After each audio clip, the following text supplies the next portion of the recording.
돌입되면은 다섯째 날에 역사했던 그 물의 역사가 이제 그 실제적으로 나타나기 시작합니다.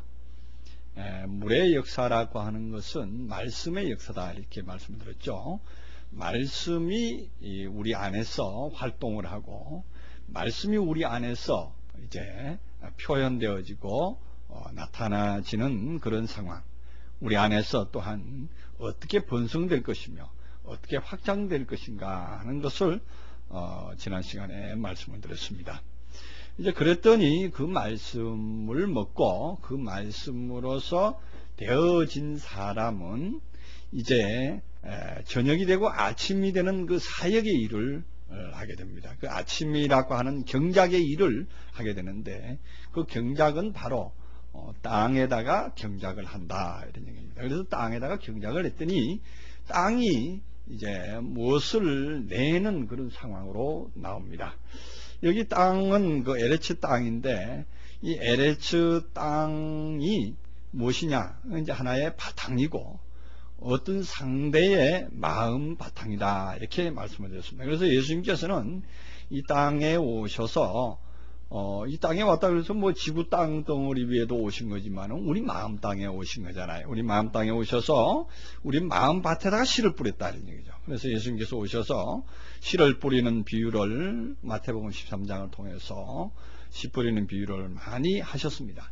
특별히 또한 그 씨 뿌리는 데에 대한 얘기를 많이 하시고 또한 그 요한복음 15장에서는 나는 포도나무고 아버지는 농부시다 이렇게 말하고 제자들은 너희는 가지다 이렇게 말하면서 그 농부의 상황을 잘 설명을 해주고 계십니다. 마찬가지로 이 땅을 경작하는 사람은 바로 농부입니다. 그래서 오늘 다섯째 날의 과정에서 말씀을 받았어.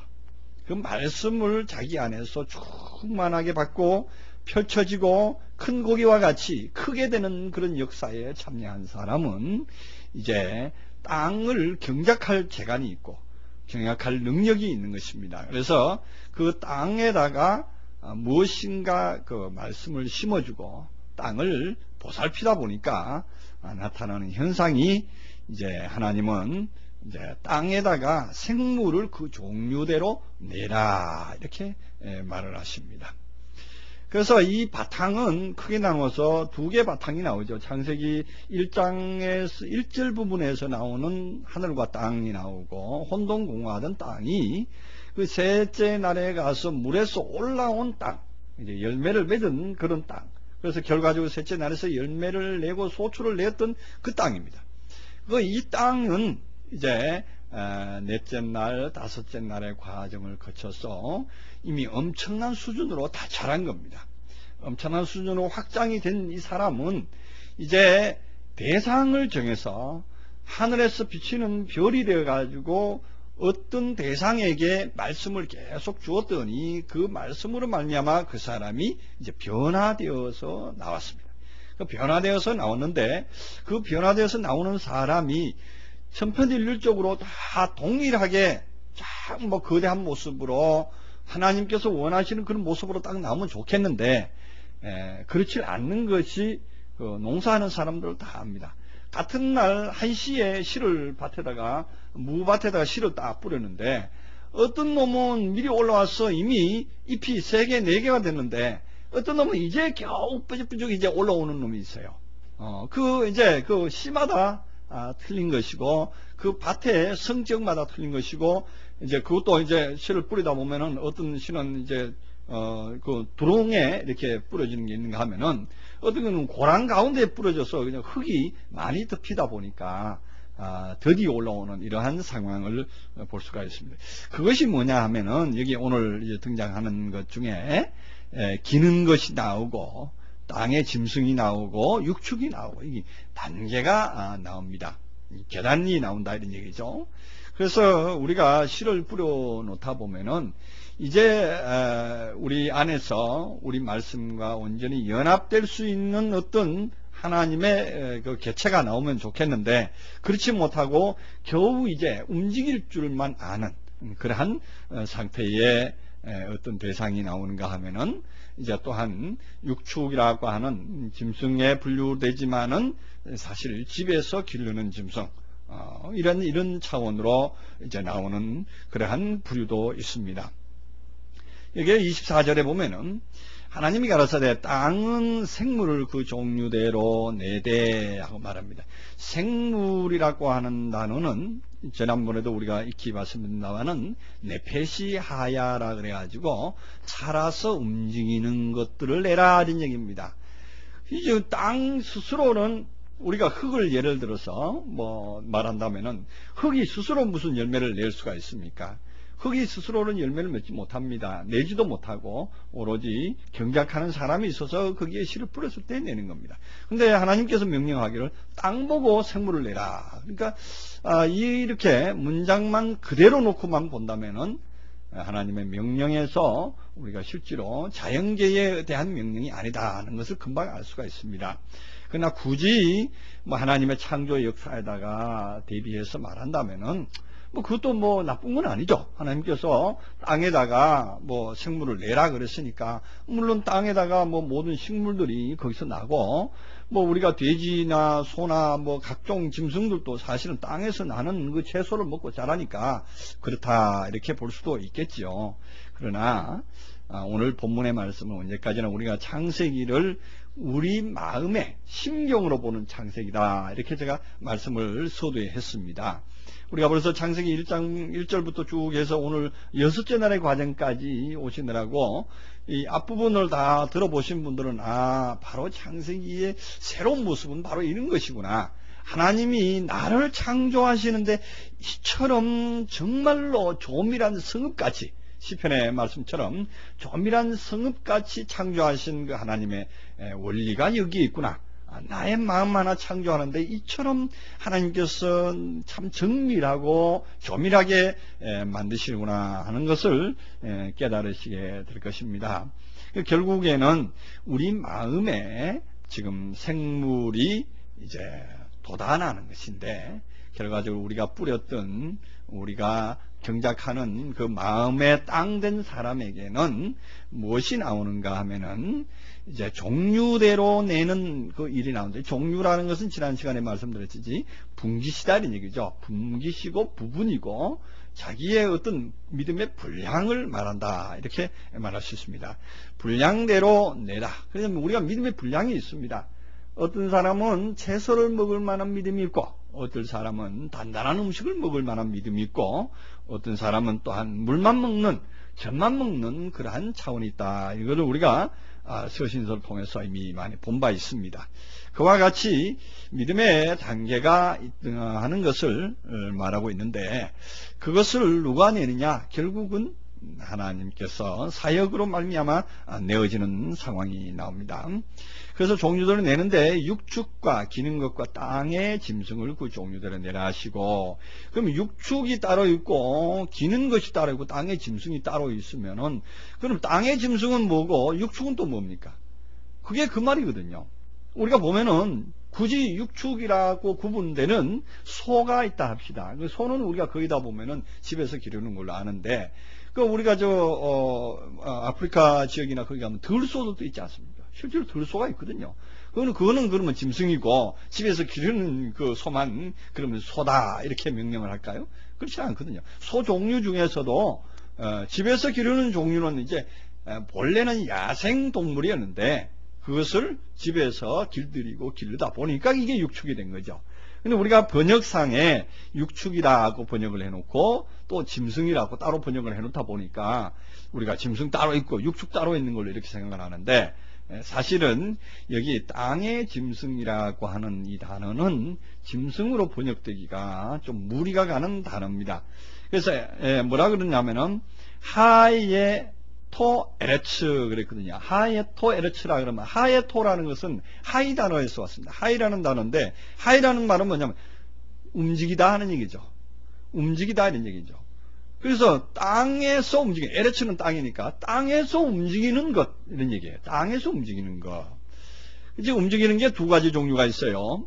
지금 본문에서 24절에서는 땅의 짐승이라고 해서 땅에서 움직이는 종류가 에레츠 땅에서 움직이는 무엇이 하나 나왔고, 지금 25절에 보면은 하나님이 땅의 짐승을 그 종류대로 하고 말하는데, 여기 이 땅은 그 에레츠 땅의 짐승을 그 종류대로 내고, 그 다음 땅에 기는 모든 것을 그 종류대로 냈다. 그렇게 나오는 두 번째 나오는 땅이 있습니다. 25절에 나오는 땅, 거기는 아다마 땅입니다. 아다마라고 하는 땅에서 기는 것을 그 종류대로 또 만드셨습니다. 그 지금 에레츠 땅에서도 기는 것이 나오고 아다마 땅에서도 기는 것이 나와요. 이게 참 신기한 일이에요. 그래서 지금 땅의 짐승을 그 종류대로 낸다 하는 얘기는 그 실제적인 그 짐승을 말하는 게 아니라 그 땅의 에레츠에서 꿈틀거리고 움직이는, 하야라고 하는 단어는 움직인다 하는 단어거든요.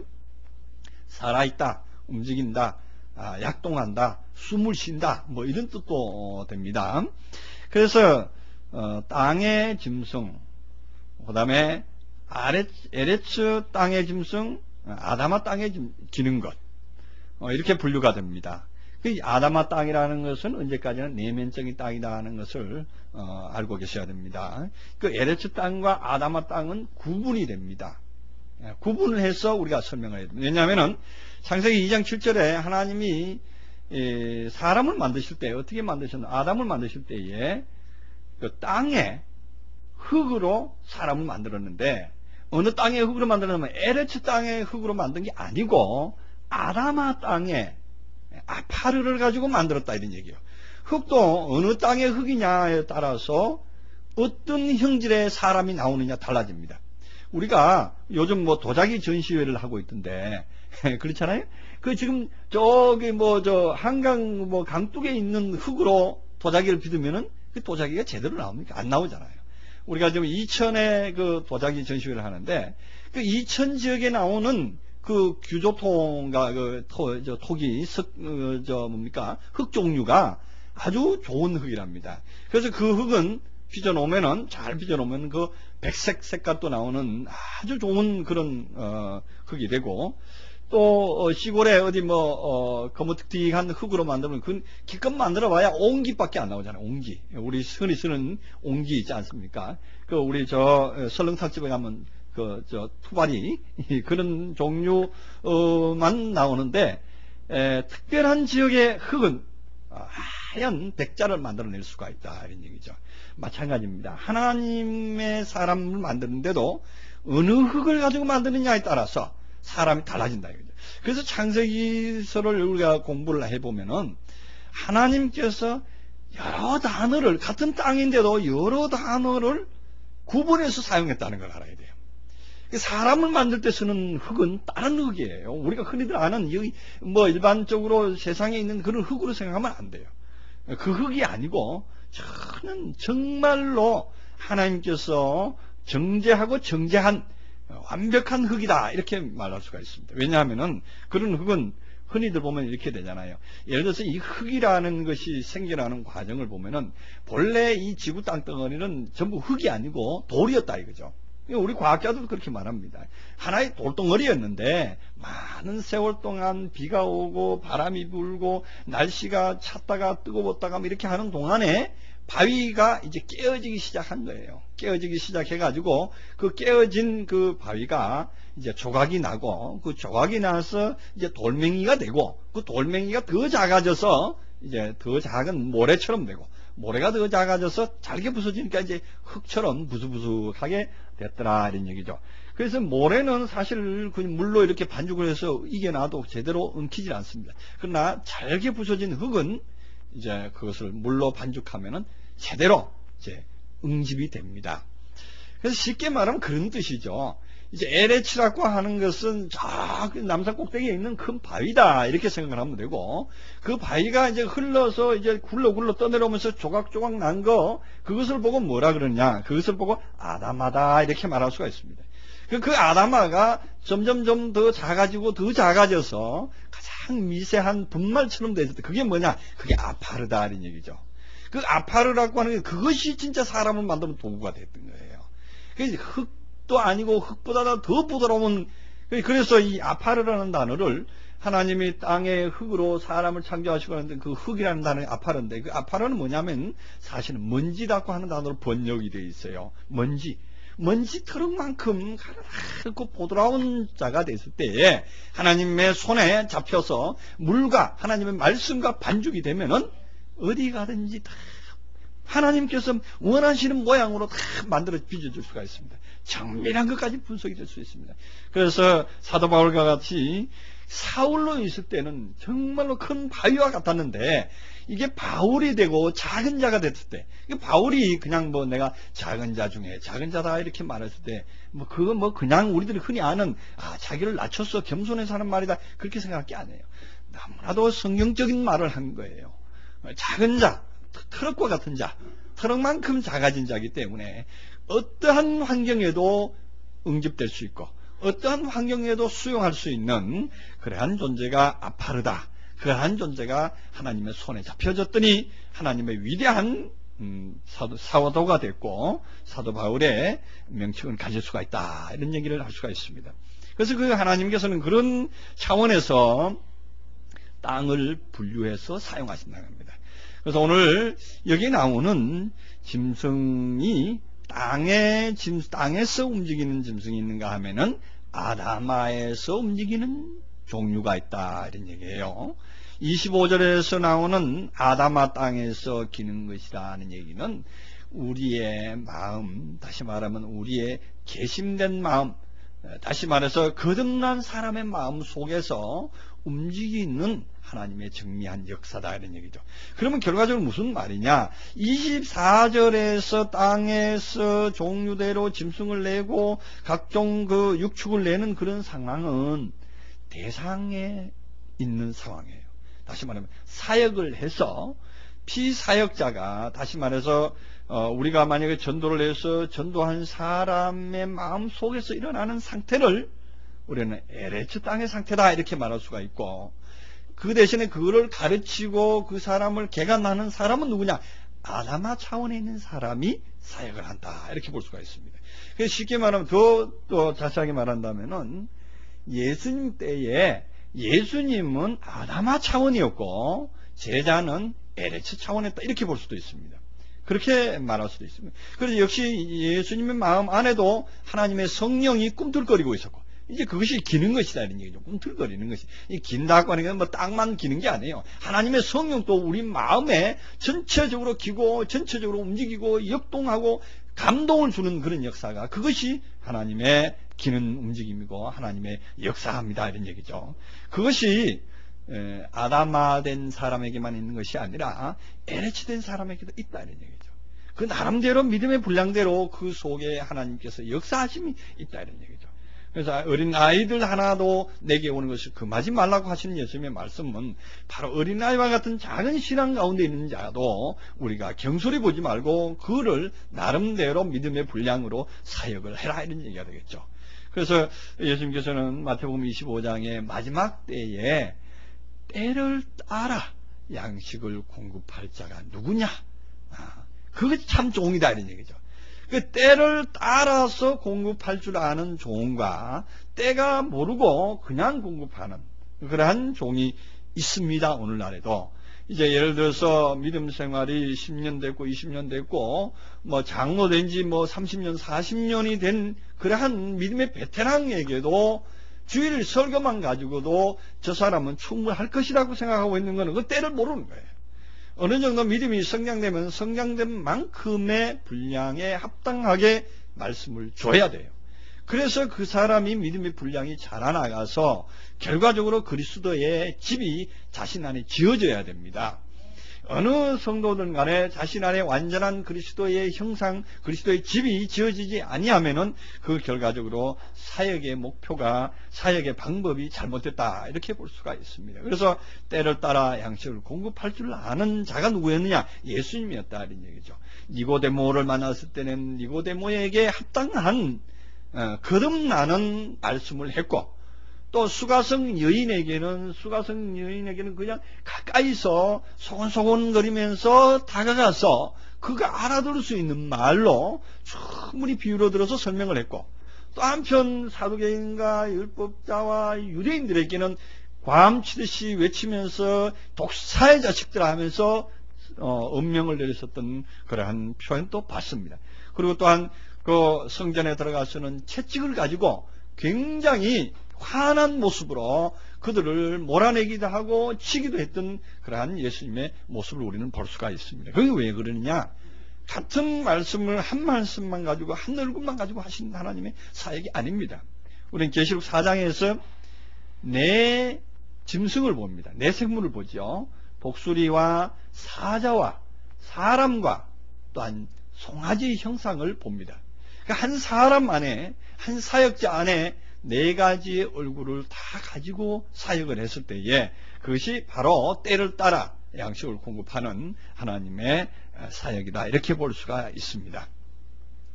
그래서 24절에서 오늘 하나님이 가라사대 땅은 생물을 그 종류대로 내되 육축과 기는 것과 땅의 짐승을 그 종류대로 내라 하시고 그대로 되니라 그러죠. 이제 육축이라고 하는 단어가 나오고 기는 것이 나오고 땅의 짐승이 나오는데, 땅의 짐승은 아까 설명했듯이 짐승으로 분류되는 것이 아니라 LH에서 살아서 움직이는 어떠한 존재들을 보고 말한다, 이런 얘기입니다. 그런데 실제로 어떠한 존재가 아니라 LH의 마음속을 움직이고 격동케 하는 하나님의 생명의 역사죠. 하나님의 말씀은요, 하나님의 생명의 흐름이 들어갔을 때에 그 사람을 움직입니다. 어떤 세상에 영어 공부를 한다든가 수학 공부를 하면 그건 이론이니까 그냥 그 이론으로서 받아들여지고 이해만 되면 됩니다. 근데 하나님의 말씀은 그렇지 않습니다. 이해만 가지고는 부족해요. 하나님의 말씀은 이해는 웬만한 사람들은 다 합니다. 예수님께서 물리로 걸으셨고, 예수님께서 갈릴리 호숫가에서 배경으로 해서 말씀을 전하셨고, 제자들을 또한 말씀으로 먹이셨다. 그건 다 잘 이해를 합니다. 그러나 예수님의 행위, 예수님의 삶, 예수님의 의, 예수님의 능력, 예수님의 성령의 역사함을 체험하느냐, 그렇지 못한 경우를 많이 볼 수가 있습니다. 마치 그런 얘기죠. 우리가 우리 학생들이 많은데, 학생들이 도덕 시험에는 오늘 여기 이집사님 아들님이 나왔네. 이집사님 이정자 집사님 그 아들이 요즘 특수학교 가려고 시험을 공부를 하고 있는데, 걔가 머리가 좋아서 도덕 시험은 항상 100점을 맞는답니다. 그 학교 안에서 도덕 시험은 최고의 점수를 받기 때문에 그 학교에서 별명이 도덕군자다 하는 얘기를 듣는답니다. 그런데 그 도덕시험 100점 맞는다고 해서 그 사람이 도덕군자냐? 그렇지는 않거든요. 이론으로 우리가 성경을 달달 외우고 성경을 참 모든 말씀을 다 증거한다고 하지만은 그 속에 실제 삶으로서 사라진 결과가 나타나지 않으면은 그건 결과적으로 하나의 이론에 불과한 것이고 삶으로 나타나지 않는 결과다, 이렇게 볼 수가 있습니다. 그러나 그것이 무엇 때문에 그런 현상이 나느냐? 그 속에 기는, 움직이는 역사함이 단절되어서 뜨는 그런 결과가 나옵니다.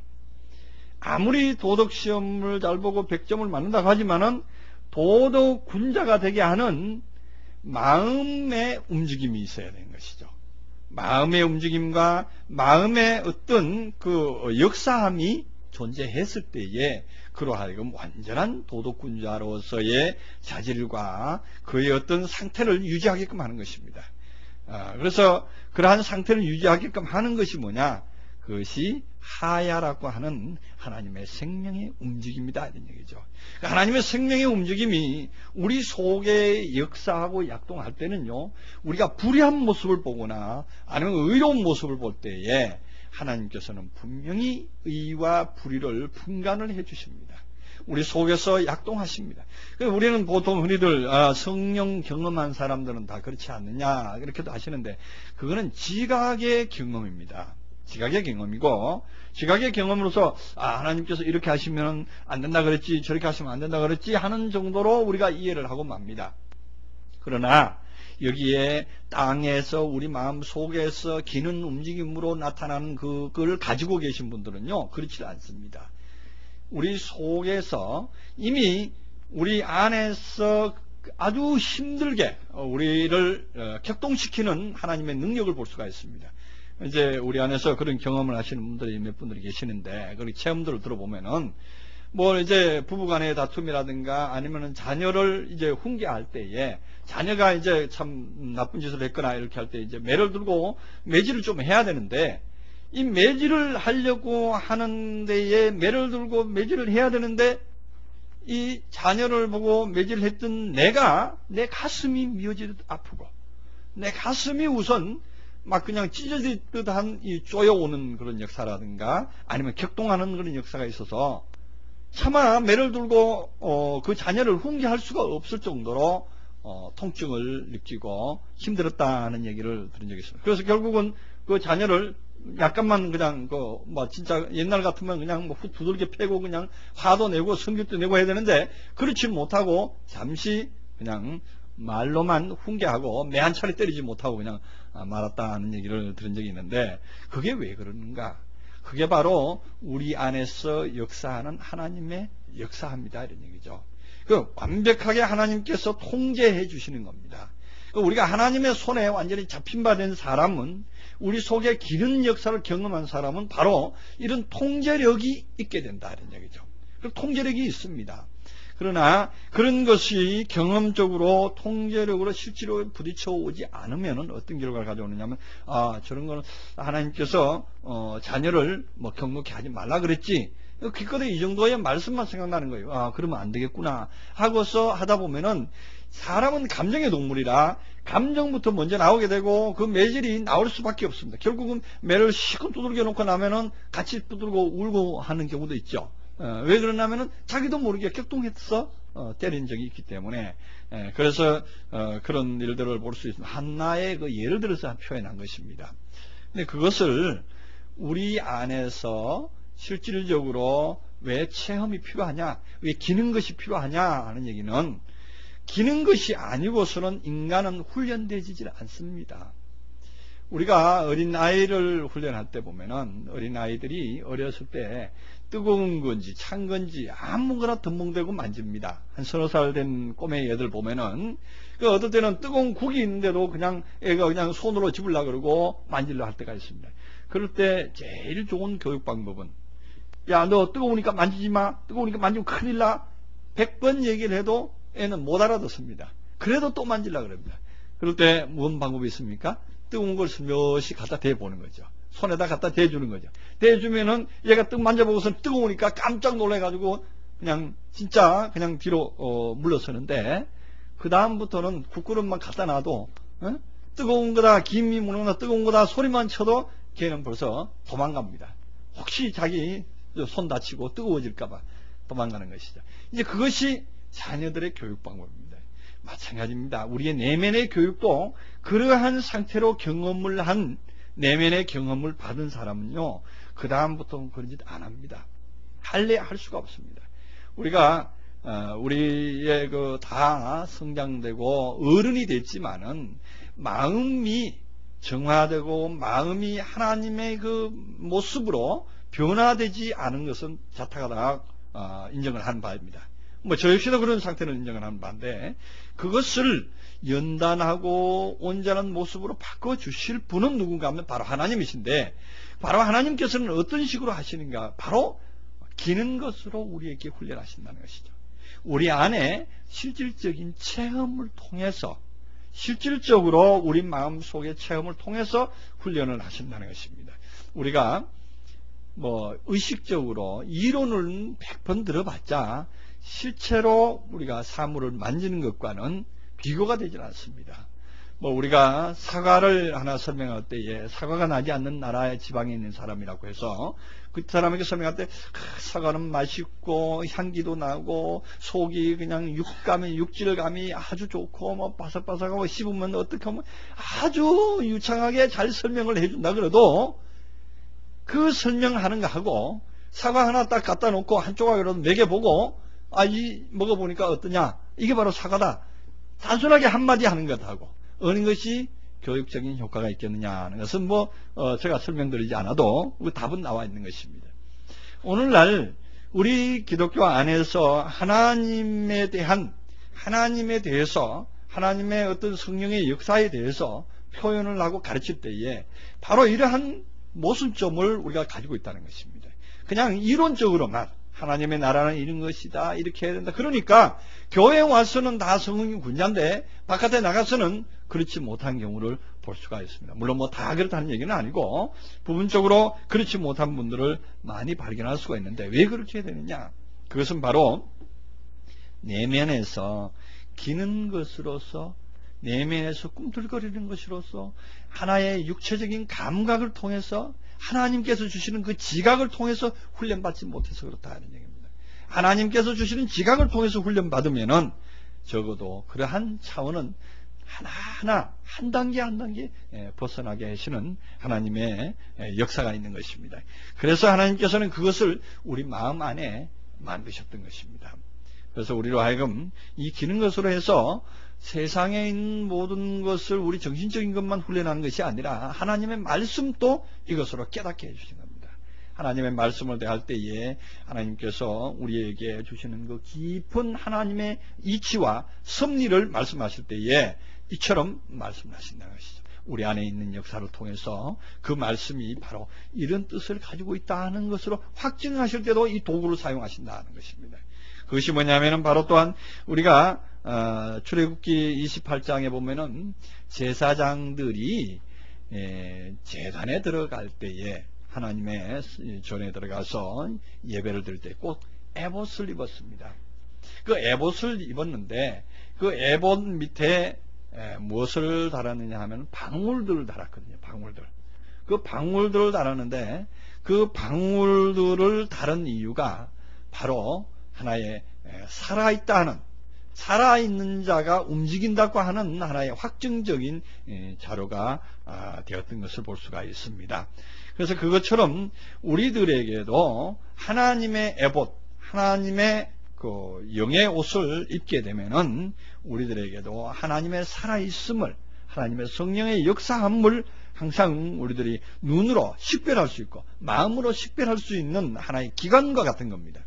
그래서 그것을 히브리서에서는 그러죠. 단단한 식물을 먹는 자는 하나님의 지각을 사용하기 때문에 선악을 분별할 줄 안다, 이런 얘기입니다.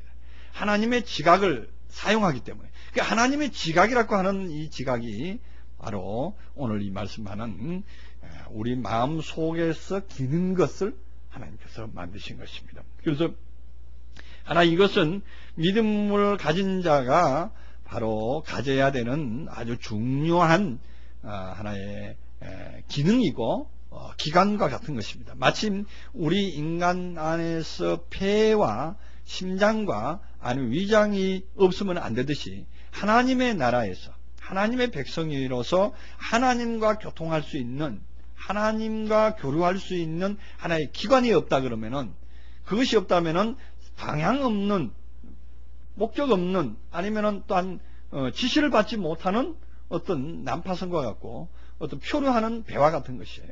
그렇기 때문에 어느 방향으로 가야 될 줄 모르는 거예요. 나침반 없는 그 배가 있고 그런 배일 경우에 도대체 어느 방향으로 가야 항구에 도착하겠습니까? 오히려 항구로 간다고 하는 것이 엉뚱한 방향으로 갈 수도 있을 것입니다. 그것은 왜 그러냐면은 나침반이 없기 때문입니다. 바로 우리에게 하나님을 향하는, 하나님 나라로 가는 그 나침반이 필요한데, 그것이 뭐냐? 우리 마음 속에 하나님의 움직이는 역사, 하나님의 또한 약동하는 역사, 그 역사가 필연적으로 있어야 된다는 얘기입니다. 그래서 하나님께서는 육축과 기는 것과 땅의 짐승을 그 종류대로 내라, 이렇게 말씀을 했던 것입니다. 우리들에게 믿음 안에 들어와서 1단계를 거치고 이제 2단계, 3단계로 거쳐가는 사람들에게는 이것이 꼭 있어져야 됩니다. 나름대로의 믿음의 하나의 표적들은 다 가지고 계실 것입니다. 그러나 믿음의 표적 중에 가장 중요한 표적은 바로 하나님과 교신할 수 있는 안테나와 하나님과 교신할 수 있는 하나의 기관이 필요하다, 이렇게 말할 수가 있겠습니다. 그래서 25절에는 하나님의 땅의 짐승을 그 종류대로 육축과 그 기는 육축을 그 종류대로 땅에 기는 모든 것을 그 종류대로 만드신 하나님 보시기 좋았더라. 그래서 땅의 짐승이라고 하는 우리 마음 안에서 나타나는 하나의 자신의 어떠한 상태를 말합니다. 그 종류대로 어떠한 육축과 그 기는 것과 땅에, 두 번째 25절에 나오는 땅에 기는 모든 것을 그 종류대로 만드시니 하나님 보시기 좋았더라는 이 땅에 기는 것은 땅에서, 아담아 땅에서 움직이는 것인데, 이 아담아 땅에서 움직이는 것과 LH 땅에서 움직이는 것, 왜 둘로 이렇게 분리해서 말씀을 하실까? 그것은 바로 아담아 땅은 가르침을 가르치는 자고 LH 땅은 가르침을 받는 자인데, 이 둘이 다 같은 움직임을 가지고 움직였을 때에 믿음의 교류가 있습니다. 그래서 믿음의 교제라는 것이 있습니다. 그 디도서에 보면은 믿음의 교제가 우리 안에 있는 선을 알게 하고 그것이 또한 그리스도께 미치도록 역사한다, 이렇게 말합니다. 그 믿음의 교제라고 하는 것이 실제로 교회에 와서 서로 얼굴 보고 대면하고 서로 이렇게 의견 나누고 이렇게 끼리끼리 모여서 얘기하고 이것을 믿음의 교제라 하느냐? 하나님께서는 그렇게 보지 않습니다. 그것도 물론 믿음의 교제입니다, 교제는. 그러나 믿음의 교제라고 하는 것은 이 피스티스가 교제할 수 있는 교제는 교제하는 기관끼리 교제하는 것입니다. 기관끼리. 요즘 보면 컴퓨터가 아주 좀 성능 좋은 컴퓨터는 적외선으로 교신을 합니다. 통신을 할 수 있는 컴퓨터가 있어요. 저쪽 컴퓨터와 이쪽 컴퓨터끼리 선을 연결하는 게 아니고 무선으로, 적외선으로 서로 교신을 할 수가 있고, 저쪽 PC에 있는 것을 이쪽 PC로 이제 어떤 그 내용을, 파일을 하나 옮기거나 거기 있는 문서를 이쪽으로 옮길 수 있는 그런 교신 장치가 있는데, 마찬가지로 우리 믿음의 이 안테나를 가진, 믿음의 상태를 가진 믿음의 교제를 할 수 있는 대상이 있습니다. 우리가 가르치는 자, 다시 말해서 말씀을 전하는 자나 듣는 자가 하나님의 이 기는 것, 하나님의 움직이는 것, 이것을 가지고 있다 그러면은 가르치는 자와 듣는 자가 같은 방법으로 교제를 할 수가 있는 것입니다. 그래서 우리 안에서 그런 경험을 하시는 분들을 볼 수가 있는데, 말씀을 전할 때에 자신 안에서 역사하는 생명의 역사, 흔들림, 떨림의 역사, 이 약동이 같이 교제를 하는 것을 볼 수가 있습니다. 제가 말 한마디 표현을 내는데 그 표현이 자신 안에서도 같이 혀가 움직인다든가 아니면 가슴 안에 있는 그 생명의 떨림이 움직인다든가 그 같은 묘사를 할 때가 많습니다. 그런데 내가 말씀을 멈추면은 그 말씀도 같이 그 안에서 역사함이 또 멈춰지고, 또한 내가 또 말을 시작하면은 그 역사함이 또 계속 시작하고, 이런 것을 볼 때에 그것은 바로 믿음의 교제다 볼 수가 있습니다. 그래서 우리가 흔히들 말씀을 하면은 그 말씀이 귀로 들어가는 줄로 이렇게 생각하는데, 귀로 들어가는 것은 사실은 그건 하나의 사람의 어떤 방법이고, 귀로 들리는데 마음으로 확증되는 말씀이 있어요. 귀로 들었는데 마음으로 확증되는 말씀은 내 머리에는 기억된 것도 같은데 사실은 다 듣고 보면은 기억이 아무것도 살아남지는 않아요. 그러나 어떤 환경에 어떤 처지에 나면 그 들었던 것들이 그대로 살아납니다. 그래서 예수님께서도 보혜사 성령이 오시면은 내가 너희들에게 말한 모든 것을 기억나고 생각나게 하실 것이다, 이렇게 말했습니다. 기억나고 생각나게 하시는 그러한 그 역사가 어디서 나오느냐? 그것은 바로 생명의 약동에서, 속에서 역사하는 생명의 약동에서 나온다, 이렇게 볼 수가 있습니다. 그것은 바로 우리 땅에서 기는 그것이 있기 때문에, 그것이 우리 속에서 역사하기 때문에 서로가 같이 교제를 할 수가 있다. 그렇기 때문에 그런 교제를 한 사람, 믿음의 교제를 한 사람은 믿음의 교제가 우리 안에 있는 선을 알게 한다. 선이라고 하는 그리스도의 어떤 상태를 알게 하는 것입니다. 그 믿음의 교제가 얼마만큼 친숙하게, 얼마만큼 가까이서 교제를 했느냐에 따라서 그가 그리스도의 선을 발견하느냐 못하느냐에 달려있는 것입니다. 그래서 저희가 말한 모든 말, 단에서 한 말, 아니면 평상시에서 성경 공부를 가르칠 때 한 말, 이 모든 것이 사람의 말로 받지 않을 수가 있게 됩니다.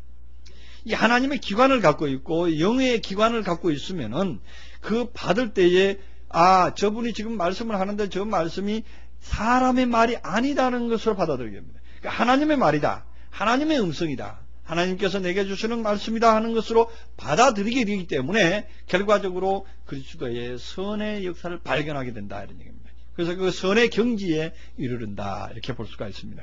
그래서 또한 그 선의 경지에 이르르면은 결과적으로 뭐냐? 그리스도의 장성한 자의 분량에 이르른다. 그리스도의 사람의 상태로 이르른다. 이렇게 볼 수가 있습니다. 그래서 하나님께서는 그것을 보시기에 좋았다. 이런 얘기입니다. 그 생명력이 있고 그 속에 말씀이 있어서 그 말씀의 생명력으로 꿈틀거리는 그 역사가 있으니까 그게 좋은 거예요. 우리가 사역을 하는데 반응이 없으면은죠. 말씀을 증거하는데 반응이 없으면은 그같이 답답한 게 없습니다. 제가 어떨 때는 여러분들 앞에서 이게 다녔습니다만은 어떨 때는 내 자신의 문제로 수도 있고 또한 여러분들의 문제로서 이 말씀이 막힐 때가 있어요. 말씀이 가지를 않아요. 말씀이 가지를 않고 메아리 칠 때가 있습니다. 말씀을 전했는데 그 말씀이 통통 튕겨오는 경우가 있습니다. 우리가 탁구공을 보듯이 탁구공을 이제 치면은 상대편에 부딪히면 딱 튕겨 나오잖아요. 그와 같이 말씀을 전하는데 말씀이 들어가지 않고 통통 튕겨 나올 때가 있어요. 그럴 때는 전하는 사람이 대단히 공고스럽습니다. 그러나 그 말씀이 서로가 서로를 향해서 함께 교제하는 사람, 여러 수백 명이 있다고 하더라도 그 말씀이 교제하는 사람 한 명이 없으면은 저는 말씀을 못합니다. 답답해서 하질 못합니다. 왜냐? 우리의 말은 생명의 말이기 때문에 생명의 말은 들어갔다가 나왔다 서로 믿음의 교제가 있을 때만이 가능한 것입니다. 그렇지 않고 수만 명이 앉았다고 하더라도 그 말씀을 받을 만한 사람이 없으면은 그때는 말씀을 하지 못하는 것을 저는 여러 번 경험을 했습니다. 어떤 다른 상태의 다른 교회에 가서도 그런 말씀을 전할 때 보면은 그 말씀을 정말로 생명의 말씀으로 생명의 역사가 있어서 같이 교제하는 믿음의 교제가 하는 대상이 있을 때는 정말로 유익이 되는데 그렇지 않을 때는 정말로 진땀을 나게 하는 그러한 설교도 한번 해본 적이 있습니다. 그런 것들이 왜 그러는가? 그것은 바로 믿음의 교제를 하게 하는 하나님의 생명의 역사, 하나님께서 창조하신 그 역사가 각 기관마다 각 성도마다 존재를 하느냐 안 하느냐에 따라서 분류가 된다 이렇게 말할 수가 있습니다. 그래서 오늘 24절 25절에서는 하나님이 보시기에 좋은 그것이 무엇 때문에 그러느냐? 사람 속에 그 사람의 상태에 따라서 지으시는 하나님의 섭리의 역사가 있고 자라게 하는 움직이는 성령의 역사가 있기 때문에 하나님의 보시기에 좋더라 이렇게 말할 수가 있습니다. 오늘 여기까지 하고 26절 27절 부분 그 뒷부분은 이제 사람 창조에 대한 하나님의 섭리, 사람 창조에 대한 하나님의 의미를 담고 있기 때문에 다음 시간으로 연기하겠습니다. 그래서 다음 시간에는 정말로 우리가 하나님의 형상을 따라서 지었다고 하는데 그 지으신 우리의 모습이 무엇인가, 그것이 어떠한 모습으로 어떻게 창조되었는가, 왜 남자와 여자를 동시에 창조했는가, 이 모든 것들을 다음 시간에 다 공개될 수 있을 것 같습니다. 다시 기도하시겠습니다. 사랑이 많으신 아버지요, 오늘 때처럼 귀한 은혜로 우리에게 말씀을 주시고 우리로 하여금 우리 속에 역사하는 생명의 역사를 발견하고 볼 수 있도록 하시니 감사합니다. 우리가 진실로 우리 속에서 역사하는 생명의 역사를 깨닫지 못하면 우리는 결국은 하나님의 사람이라 불러지기가 어렵습니다. 정말로 하나님의 뜻을 발견할 수도 없습니다. 그러나 우리 속에 하나님의 생명의 역사가 있고 하나님의 능력의 역사가 있고 성령의 꿈틀거림이 있기 때문에 우리는 살아있다는 것을 증거할 수가 있고 많은 사람들에게 하나님의 존재하심을 또한 우리는 증거할 수가 있습니다. 우리의 증거가 항상 우리에게만 있지 말게 하옵시고 모든 사람들이 다 공유할 수 있어서 정말 그리스도의 인격과 그리스도의 품성으로 다 나타나서 그리스도의 사람으로 다 역할을 감당할 수 있도록 주님 축복하여 주시옵소서. 모든 말씀 주 예수 그리스도 이름으로 기도하옵나이다. 아멘. 복음송 190